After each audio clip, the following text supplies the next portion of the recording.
Thank you for tuning in to the Historic Restorations Podcast. Please take a moment to visit our website, historic-restorations.com, for additional information and tips to help you restore your historic home.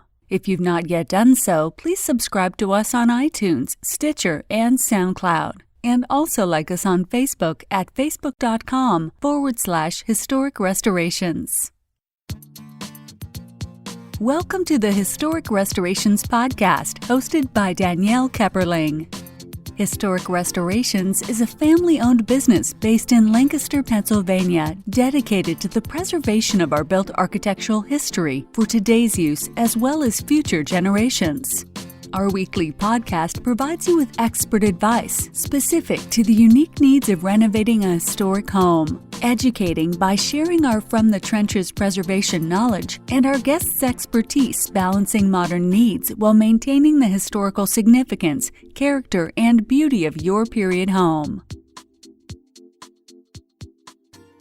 Thank you for joining us on the Historic Restorations Podcast. Today we have John Walters speaking with us about some tax tools that you can use to help preserve buildings. John is an enrolled agent, certified tax coach, best-selling author, instructor, and speaker at the firm LeWalt Consulting Groupe, LLC, located in St. Petersburg, Florida. He is known on LinkedIn as Florida's leading proactive state and financial change agent for your diverse needs and individual lifestyle. At LeWalt Consulting Groupe, LLC, our passion is creating tax alpha that helps you as the entrepreneur and business owner live the ultimate tax-free lifestyle you desire using the complexities written into the Internal Revenue Service tax code to your favor. After all, we believe those numbers on your tax form is your real money. Why not protect, preserve, and keep it for you and your family? How may we help you live a life that is less taxing? So, John, thank you for joining us and sharing your knowledge about the tax code and how that can be used to help us preserve buildings. Well, thank you, Danielle, and I enjoy talking to people about taxes, even though for most it seems like a boring subject, but it's one of the most things that you're going to pay all of your life, and you might as well be able to control it to your best abilities. And understand it the best you can. I know I don't feel like I understand everything as much as I probably should. So, and I think that the protections that people don't understand that are written into the tax code are really interesting because they can help you, finance a project. They can help you, make sure the building is preserved. And those things, I don't think people necessarily think that those are tax code things, but they are. So thank you for sharing that knowledge with us. Sure, no problem. So I know one of the things that most people don't either understand or are aware of is the tax conservation easement. If you could, talk to us a little bit about that and help us understand. I understand a little bit from a preservation standpoint that, like, the easement means that the outside can't be changed because it's protected, but I don't understand what the tax, ramifications of that is. Okay. So in the Internal Revenue Code, there's a section called 170H, and it talks about land conservation strategies, especially for federal and state taxes. So what a land conservation strategy is designed to do is it's designed to meet basically, the taxpayer, in this case your client or whoever you're working for, financial goals and take into heart their charitable desires. So in essence, it's to preserve their properties and realize their most favorable economic outcomes. And actually you get some tax savings, out of it too. You become part of the, what we call the ready to conserve your assets for individuals and enjoy the related tax savings possible in the income opportunity and the property's amenities. So in essence, what you want to do is, let's say you have a piece of property, but you don't want it to be built on, or you want to preserve it for generations to come and things like that.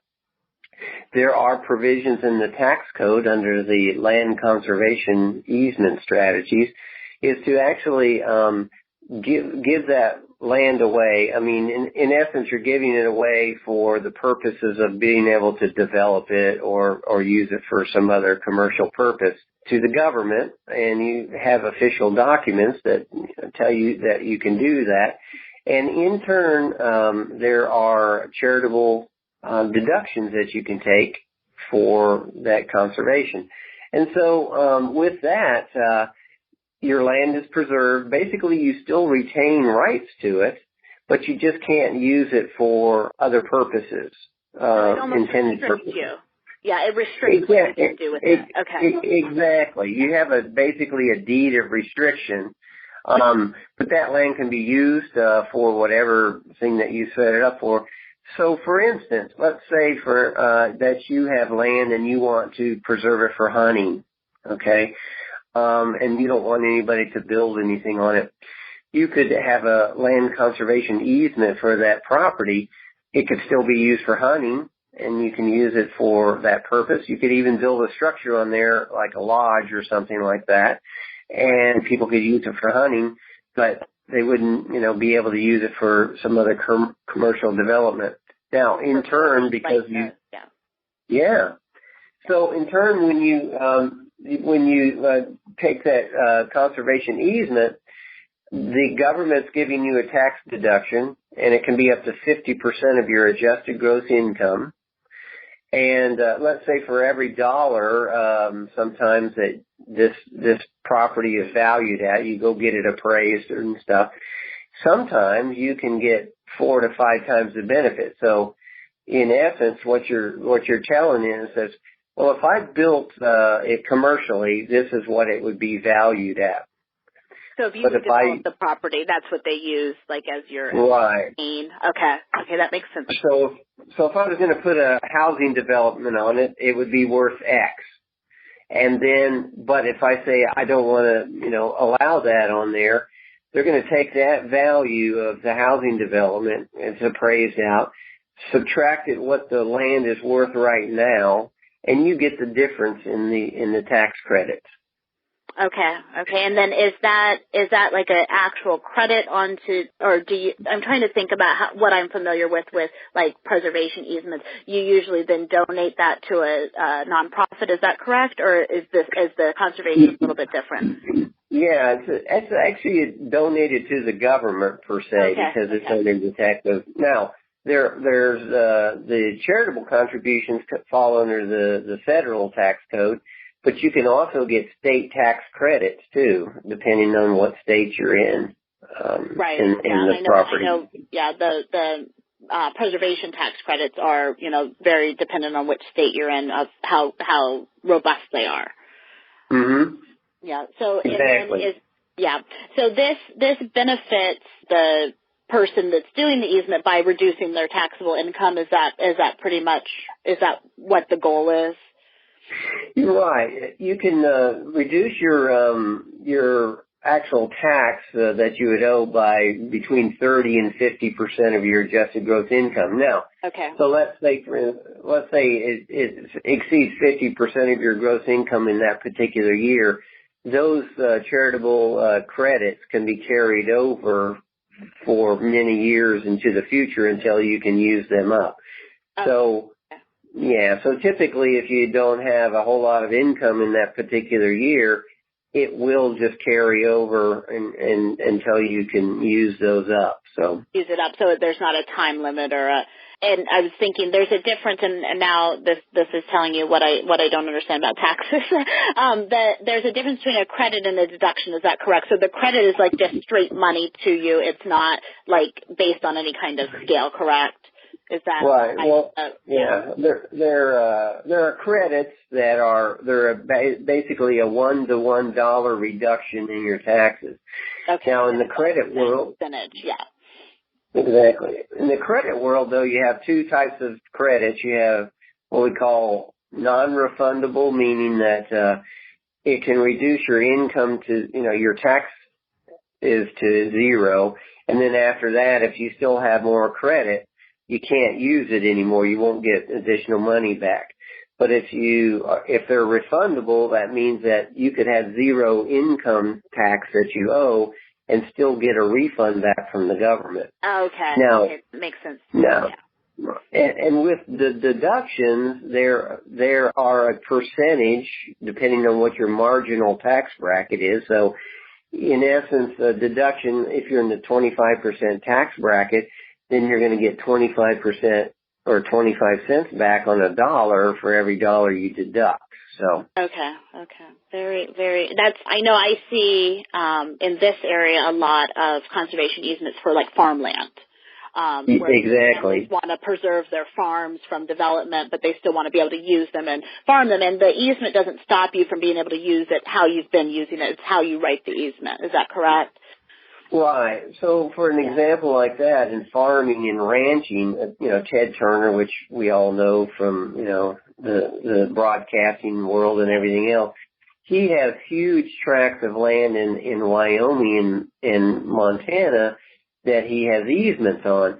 He still allows, there's wild buffalo that run on there. He has cattle that graze and everything, so it can still be used for ranching, but no one can actually, develop it into, housing development or any commercial, purpose. So.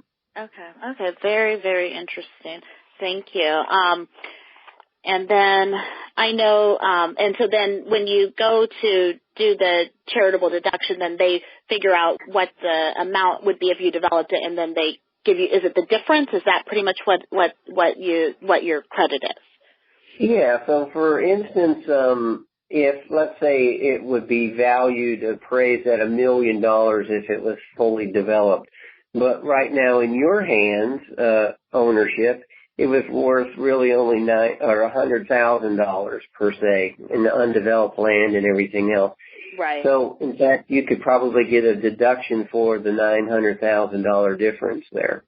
Because you're not using it to develop it completely. And it is a benefit then to the community too. So that does make sense to me of why it would be a tax credit also, because you're agreeing to leave it the way it was. It's right. Yeah. So what are the risks to somebody who wants to, use an easement or a land conservation easement to preserve their property? What would the risks be to that? Well, a couple of risks, not necessarily to the owner of the land. There are people that actually don't own the land but want to invest in the ownership of that property with the original owner to get these tax credits. So, right. So some of the risk there would be basically as you may not get the asset protection as a limited partner instead of the ownership of it. Operating reserves that set aside at a closing, there may be monies that are needed in excess of that property for the conveyance of it and the deed.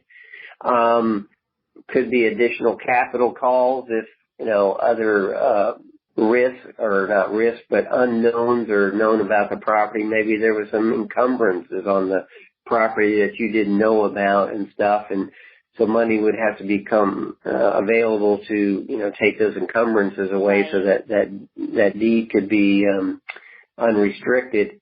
Sometimes there's a taxation risk basically due to audits, because sometimes these things are not put together correctly. And lately there's been a little bit of talks in the IRS about making this one of the what they call listed transactions, where they still allow it, but you would have to list it there of what the transaction was, and basically have your per se ducks in a row if you wanted to And of course, as always, anything in the code is subject to abuse. Right. So there, you may be working with people, unscrupulous people, AKA crooks. Right. That want to take your money, basically, and, don't do it properly, so the whole deal falls apart. So. Yeah, and I know that when we talk to homeowners about it, people are nervous about restricting their deeds. I don't know, and I don't know if you have that knowledge. If it does it lower the value of the property, or is it usually something that somebody who would be interested in conservation, is that something that would be appealing to them? Oh, it would be very appealing to someone, because most of us do have a charitable gift to us, or want to do something, either that preserve it for nature, or actually for our legacy and stuff like that. But even if you end up selling the property or whatever, that easement and everything else can convey to the next group of people of ownership. Yeah. And then they're just they then have to, and I as far as I know, that is the only preservation tool that actually restricts what you can do, because even like being on the National Register, that building can still be torn down if you take the appropriate steps and get approval. You know what I mean? So that doesn't protect it as much as the easement does. I know of a project here in Lancaster that they were going to develop, and it was where Thaddeus Stevens had his offices in Lancaster. Mm-hmm. And they were going to tear it down, and then the nonprofit that held the easement came forward and said, no, you can't. We have an easement on this property, and they actually ended up, it's really a cool building to look at now, because they incorporated the modern construction around this building. So it's okay. marrying that old with the new, but they had to, keep the original building there, because they did hold the easement. And that's the only preservation tool that I know that, guarantees that the building will not change and have to stay the way, it has been. So very, very. Yeah. Exactly, because you are actually accepting a deed of restriction that permanently prohibits some sort of commercial exploitation and rights to that real estate property and stuff. So you're absolutely right. That's pretty much the most ironclad vehicle there to be, able to preserve something. Right. Well, okay. And then I know you had given me some notes. So I have that you had talked about the energy efficient property credits. Sure.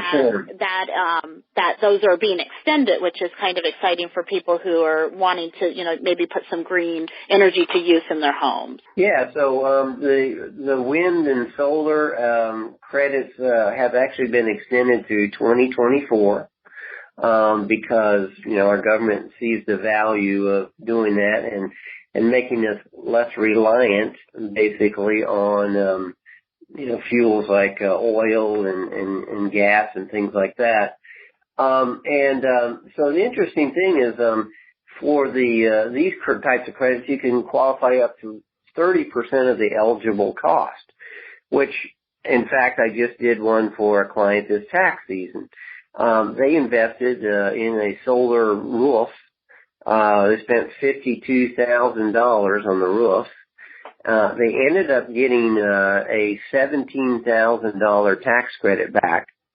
So it kind of wiped out all of their tax that they owed. And they'll actually get to carry some over into the subsequent years, because they used up all the taxes that they had this particular year. So the beauty about there is, and they were so excited because they started getting checks from the power company. In fact, they got exciting. They got a $400 check back from Duke Energy, which is the provider in our area, and they were so elated because now the power company owed them money. Yeah, I know that when we started talking, you and I had started talking about doing this podcast topic, we had just been talking about the Tesla roof materials, and that those are like individual solar cells, and they picked all things that would be traditional materials, and you can't tell the difference. So I'll be curious to see how those are embraced once they do their full rollout by the preservation community, because those solar panel, the type of the new materials shingles? that they chose. Yeah, but they chose like slate and tile. Those are not inexpensive roofing materials anyway. So if somebody's going to do that, I'll be curious to see how it's embraced by the preservation community, because there's definitely that intersection of green and then traditional looking materials at least. Right. So I think that's pretty exciting. Yeah. Yeah, and a lot of those things are coming out, from the world of the Tesla vehicles and all of that to Elon Musk and producing, new types of materials. Yeah, that was the thing, is people, they like the idea of the solar, but they didn't want to have these, what they would consider ugly panels on their roof. So now I think it's going to yeah. And it's probably going to be, in your world, open up a lot more opportunity and people to want to do that, because, now they can more look like the original, property that we're trying to preserve and everything, and get the efficiency out of it of modern, energy systems. So. Yeah. Definitely. I think that's something exciting to definitely keep an eye on. So the other thing, and something that I think that people know about, but it's kind of like they don't know a lot about it, is the rehabilitation credits. I know the federal government has theirs, and then the state of Pennsylvania has some. There's not a lot of money in the state. The tax credits here are very new for rehabilitation. I think they're only a couple years old. But I know that the state, the federal tax credits have been around for a while, and they've actually, shown good economic development benefits. But if you could talk a little bit about the rehabilitation credits in the tax code. Yeah, there's rehabilitation credit. That's under. Yeah, I know. And that's under Internal Revenue Code Section 47. And so there are actually two of them. One, it's a 10% of the qualified rehabilitation expenditures, or whatever you spend, with respect to the qualified rehabilitated building. And this, other than a certified, it doesn't have to be a certified historic structure in this case. Okay? Right. So you can still get, a 10% of that. Now, in the second case, you can get a 20% of the qualified rehabilitation expenditure or cost, if it is a certified historic structure. So there you can, benefit even more. And so basically, like the federal government is telling us, look, we understand you want to keep these buildings, they're great buildings or whatever like that. They just, need some tender loving care. And we're going to help you, lower the cost, to go ahead and rehab these buildings. Right. Especially if you're going to, keep them in order, use them for, a economic purpose. And so we're kind of looking at too is, okay, what's in it for the government? Well, obviously if you're going to be able to use that building, rehab it for, its use, or just bring it back up to code so you can keep using it, well, they're going to get more tax money, right? Right. and right. and this because you're going to remain in business and use that building. Well, the states obviously are still going to benefit because they're going to get additional property taxes, and they'll probably, reassess it on the rehabbed, cost of it, because, it's gone up in value because you've rehabilitated it. So there's two benefits there. Now, obviously the states' benefits aren't as rich as the federal government, because, as we know, our government's gotten plenty of money to throw around, right? Right. Maryland has a really good rehabilitation credit system, though. I mean, theirs is, I think if you combine the federal and Maryland's, you can get up to 50%. Yeah. Some of the states have a really good system.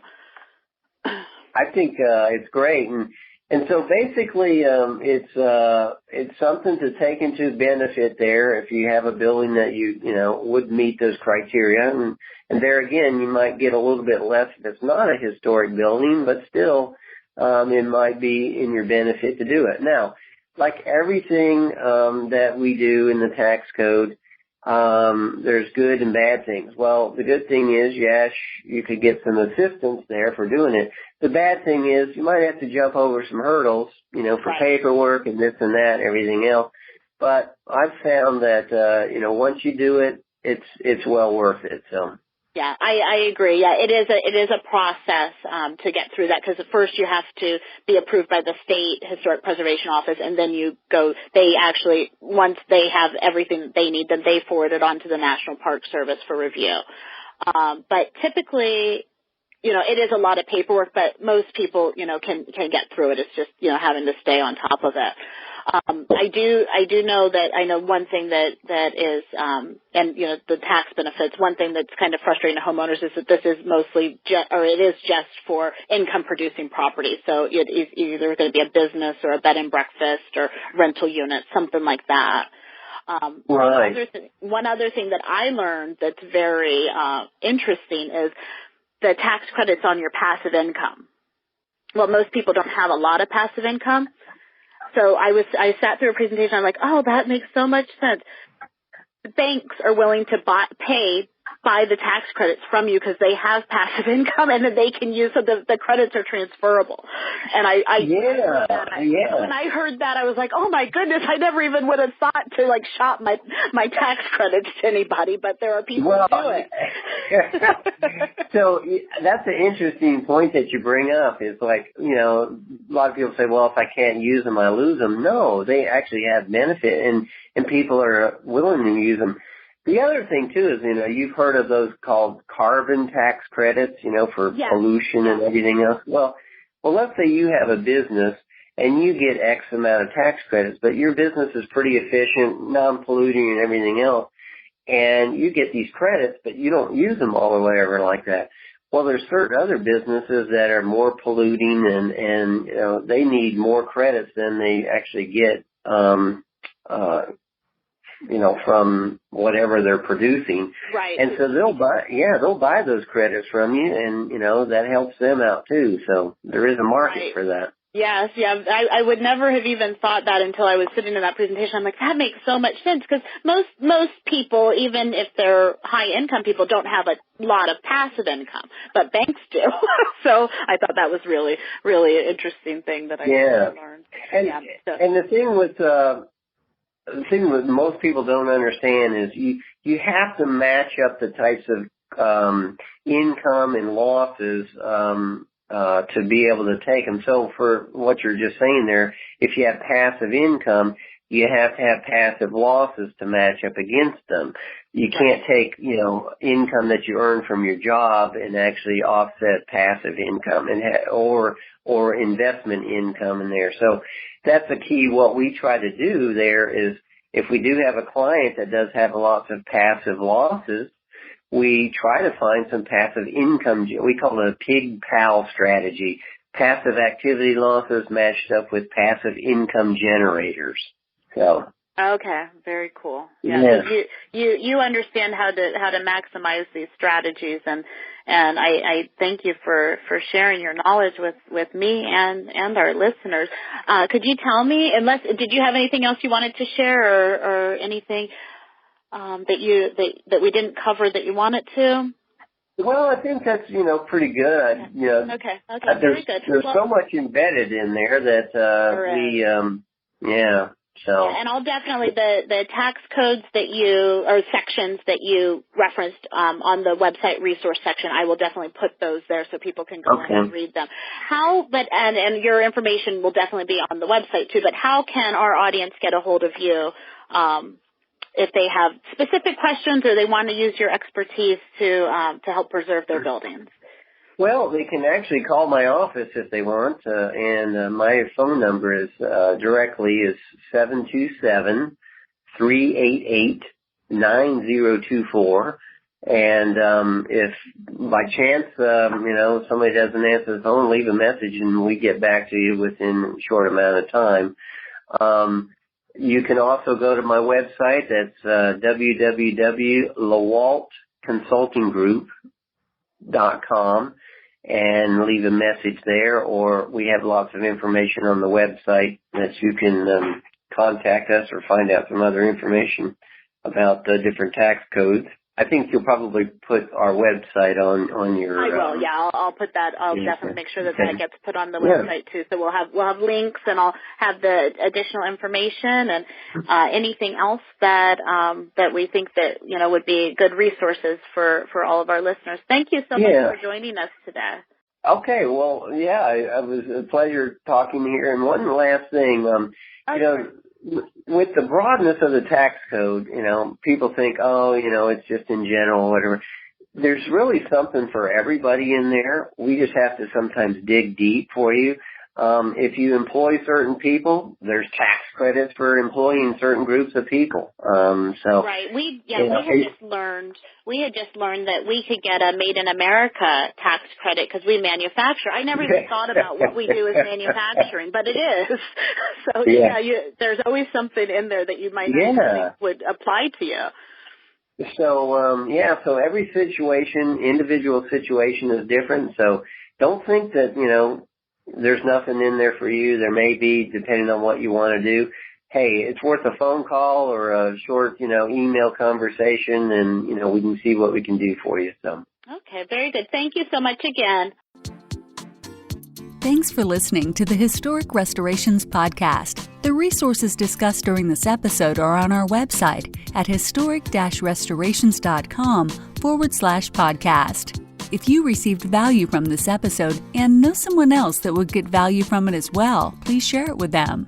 Join us next week for another episode of the Historic Restorations Podcast. For more information on restoring your historic home, visit us at historic-restorations.com.